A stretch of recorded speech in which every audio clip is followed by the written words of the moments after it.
I'm Mr. Fox. This is the I Refuse podcast, and I got something to say. Is it crack? Is it lead? Is it whippets? All right, you white motherfuckers, all eyes on me.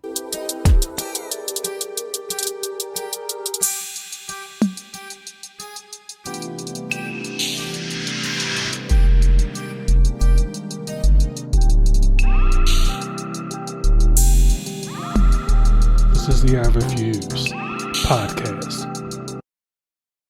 This is Mr. Fox of the I Refuse podcast, back for another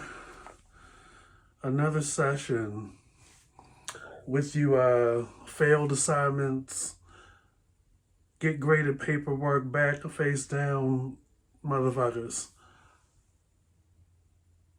First and foremost, now that we are in the Jaguar right hemisphere of things, now that we are there, and it's some of y'all are kind of not understanding what all is happening. Y'all have so many questions since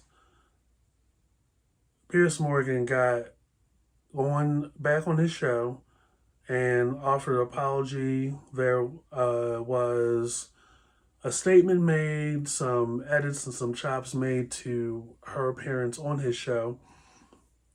Y'all are like, well, why are they coming at Piers and not coming at Jaguar? Two things.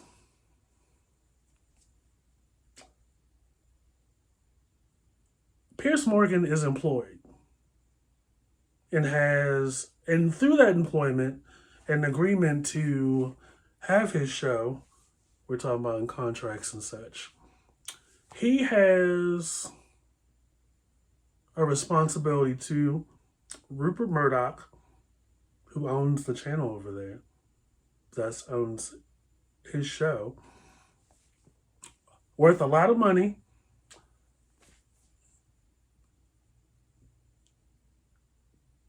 wants to keep the ratings, wants to keep the show, but that puts Piers Morgan on the hook to satisfy Rupert Murdoch, and what he wants is to keep his show. That's a liability on their part, right? Number two,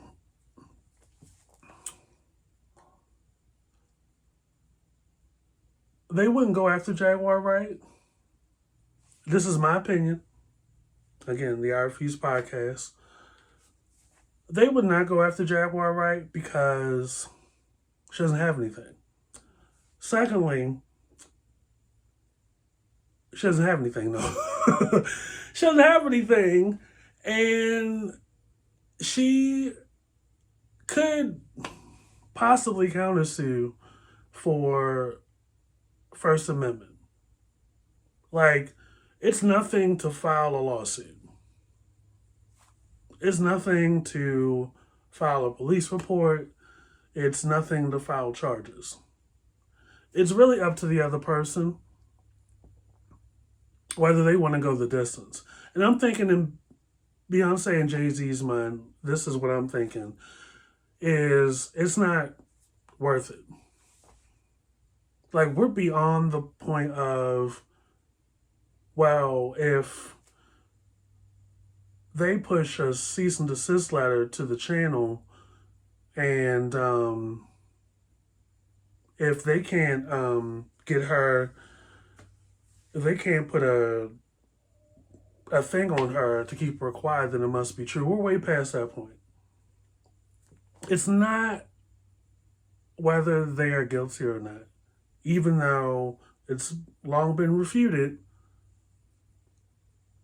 by Foxy Brown herself, and even y'all have even spun y'all own conspiracy theories across social media that allegedly Foxy is under an NDA, is getting paid on a regular since her career fell off or whatever. That's why she's been able to like sustain a living, is because Jay-Z pays her to keep quiet and all this other shit. It's still a threat, first of all, and definitely irresponsible to platform a person on an international channel.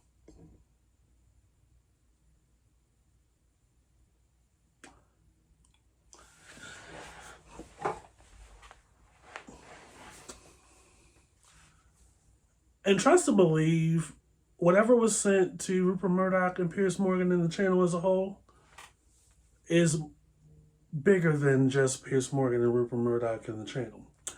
It is to send a message to anybody to not schedule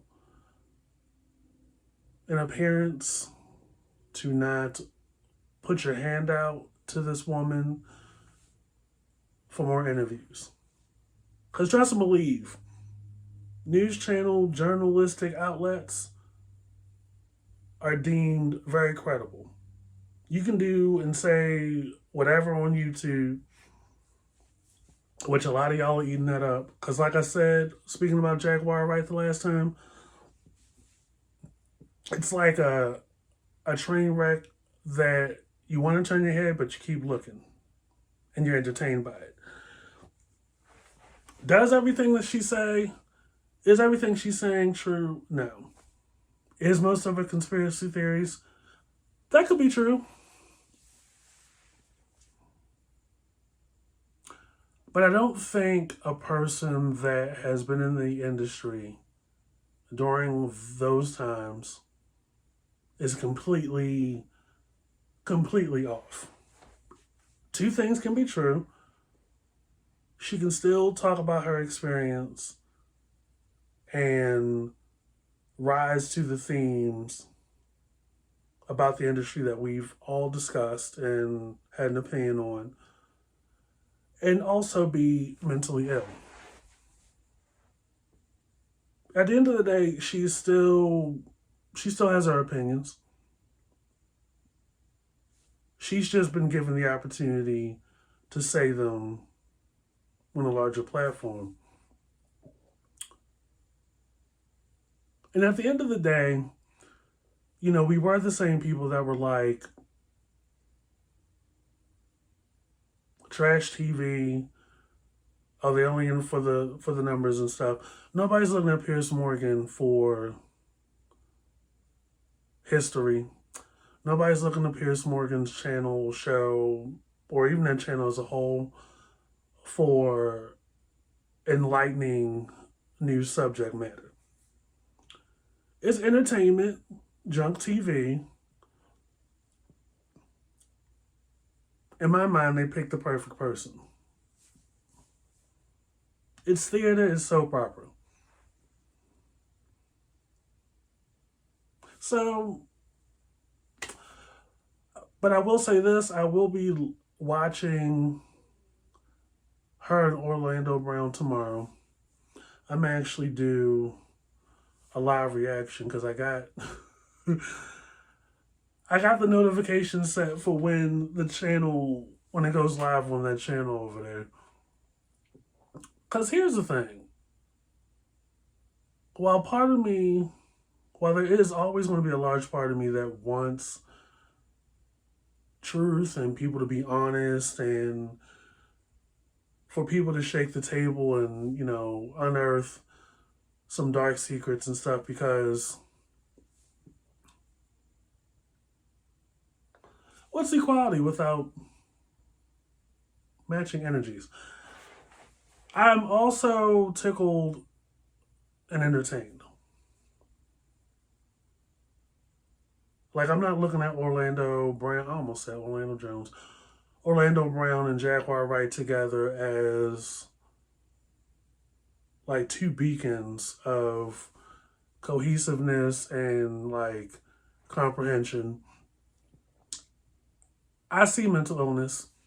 I have it. I'm a little bit tighter and disciplined in mine. But my path isn't like theirs. And at the end of the day, Orlando Brown is from that same universe as those Disney kids, those actors that were on Quiet on Set or Dark in the Set, whatever that thing was called. And Jaguar Wright is from the same industry and time as other women that are railroaded by men in some form or fashion. Must not lose track of those two facts. So, is it a train wreck? Yes. Is it still a voice that needs to be heard? Also, yes.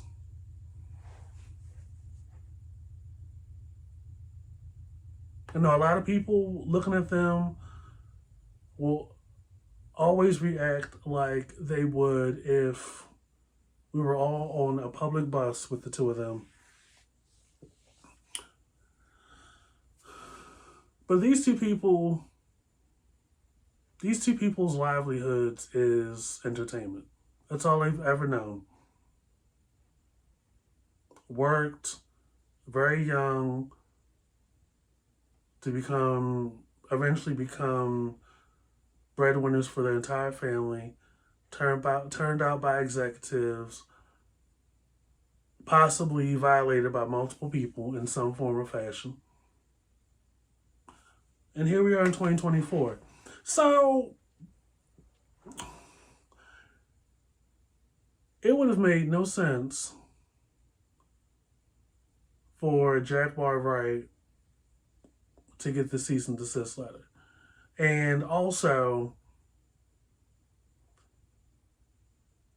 Jay-Z and Beyonce sending whatever they sent over to Piers Morgan and Rupert Murdoch, which inspired Piers Morgan to go on his show and saying, verbalize a redacting statement is not indicative of guilt.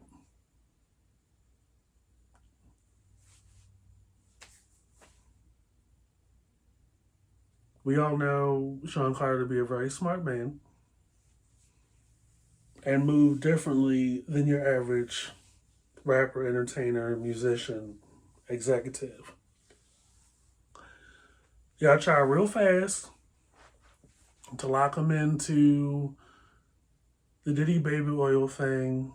Y'all tried to lock in a lot of people y'all saw in videos at Diddy's parties as part of the freak offs, which is crazy to me. And y'all even went so far as to use the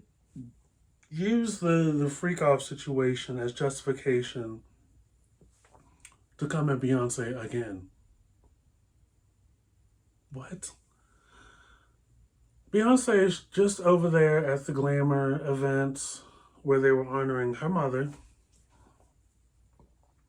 along with other celebrity moms, I believe Women of the Year,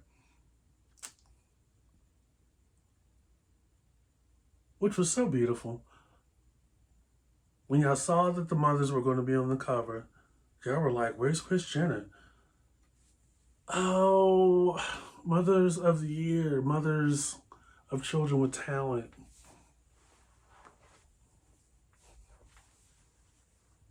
Like God-given talent, worked hard,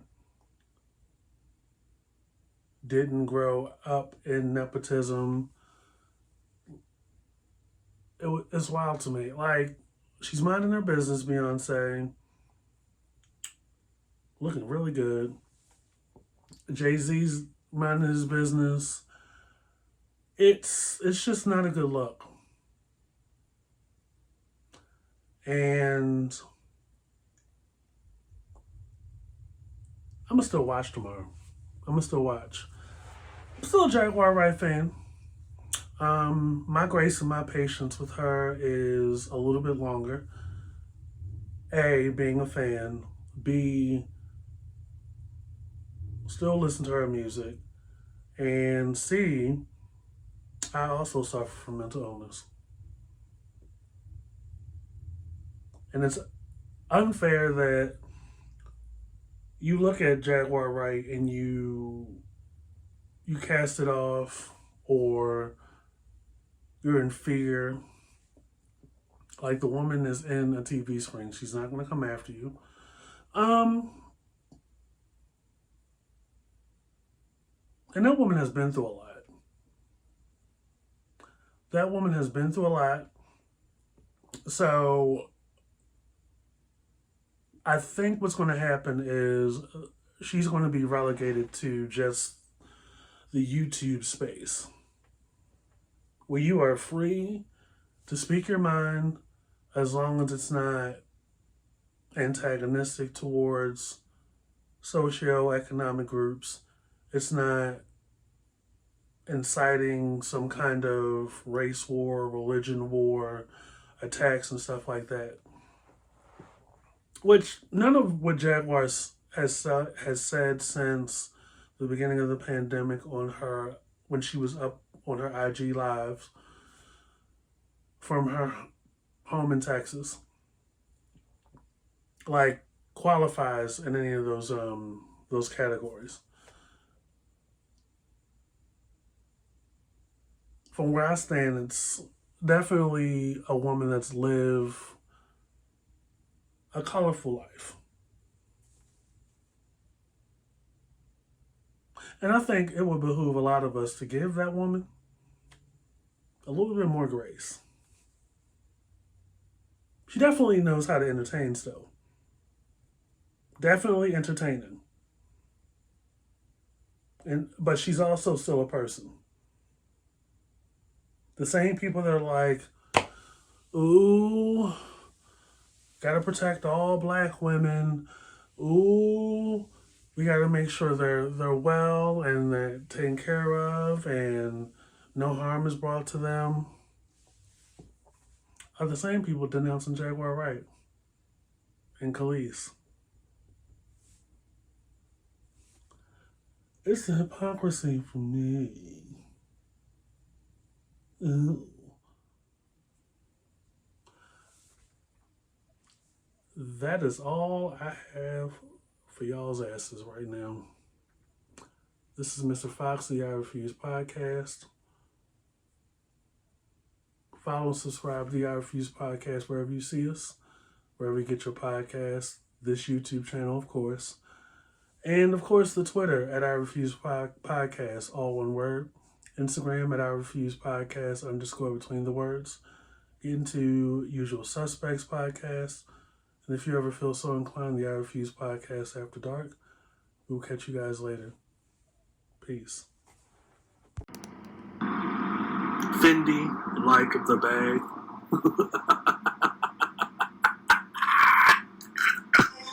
This is the I Refuse.